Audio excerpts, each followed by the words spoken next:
when I think about how my background may be a challenge, sometimes you're balancing what you need to do operationally within your career, obviously the work that needs to be done, with finding time to do those things that you are very passionate about. And that's not easy, particularly since I worked on Wall Street for 21 years, and Wall Street is a very cutthroat industry that expects you to be at your best at all times. And so that was certainly a challenge. But I think that the way I overcame that was by making my employer a stakeholder. So instead of apologizing for having to take time off because I'm taking some kids who are in a middle school to the New York Stock Exchange to give them a tour, I got them to buy into it and say, well, that's great. How can we support you more? Because companies want to be good corporate citizens.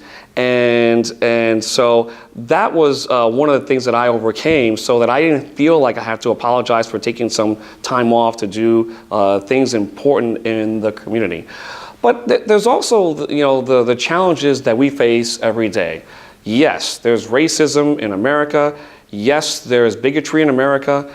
Yes, there are a lot of these elements that are in our country which we need to address, which we need to eradicate, which we need to make sure that we understand that we are all God's children.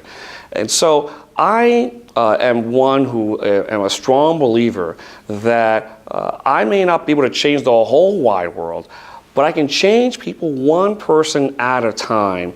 And turning someone from someone who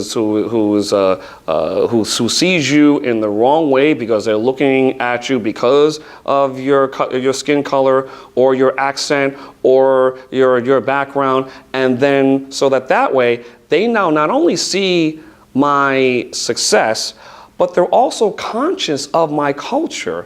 I think that it is important that we have a color and culturally conscious society, meaning that when I see someone that is Asian American, I recognize that comes with a culture. That if I see someone that is Arab American or Eastern European or of another culture or Hindu, that I understand that there is a culture behind that person, and it's a matter of appreciating it, celebrating it, and learning from those cultures, because that, I think, is how we have a much more harmonious society.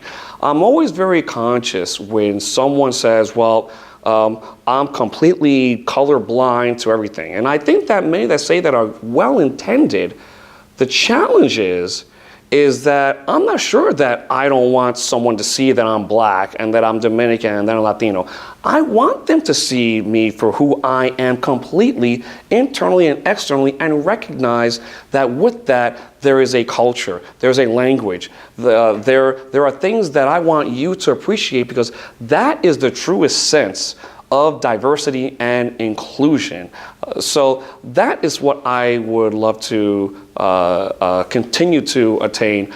But when I get those kinds of challenges, that is where I feel like it is my role to teach people about what it's like to be a black, Latino, Dominican American, born in Washington Heights, New York City, raised in New Jersey, and who has been involved in both communities, and who loves my community, loves giving back, and loves being engaging, and recognizes that in the end, we only have a limited time to make a difference on this earth, and the time that we have, we want to make sure that we're maximizing it, and then making that difference so that when the baton is passed to the next generation, that they have the tools and the leadership and the inspiration to move forward.